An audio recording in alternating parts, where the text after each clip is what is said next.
ഒരിക്കൽ ദേശത്തെല്ലാം ക്ഷാമമുണ്ടാകുന്നതായ സമയത്ത് ഏലിശ പ്രവാചകൻ ഒരു പ്രവചനം പറഞ്ഞു. നാളെ ഈ നേരത്ത് ശമരിയുടെ പടിവാതുക്കൽ ഗോതമ്പും യവും വിൽപ്പന നടക്കുമെന്ന്.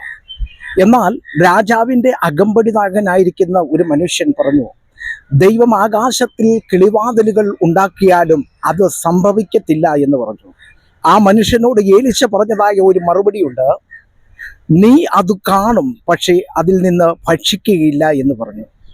പ്രിയമുള്ളവരെ, ഈ ദൈവവചനത്തിലൂടെ നാം ചിന്തിക്കുമ്പോൾ പലരുടെ ജീവിതത്തിലും നന്മ അനുഭവിക്കുവാൻ കഴിയാതെ പോകുന്നതിൻ്റെതായ ഒരു കാരണം നമുക്കിവിടെ കാണുവാൻ കഴിയുന്നു.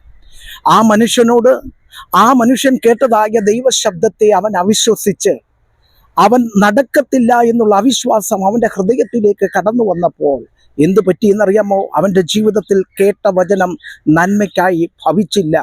അവൻ കണ്ടു, നന്മ കാണുവാനിടയായി, പക്ഷേ അതിൽ നിന്ന് ഭക്ഷിക്കുവാൻ ഇടയായില്ല, നന്മ അനുഭവിക്കുവാൻ ഇടയായില്ല. എന്നെ കേൾക്കുന്ന ആരെങ്കിലും ദൈവം പറഞ്ഞതായ വാഗ്ദത്തങ്ങൾ പ്രാപിക്കാതെ നന്മ അനുഭവിക്കാതെ ഇരിക്കുന്നുവെങ്കിൽ ഇന്ന് പകൽക്കാലം നിങ്ങളുടെ ഹൃദയത്തിൽ നിന്ന് അവിശ്വാസത്തെ മാറ്റിക്കളയുക. ദൈവം നൽകിയ വചനത്തെ പൂർണ്ണമായി വിശ്വസിക്കുക. അത് നന്മയ്ക്ക് കാരണമായി തീരും. ദൈവം നിങ്ങളെ അനുഗ്രഹിക്കുമാറാകട്ടെ.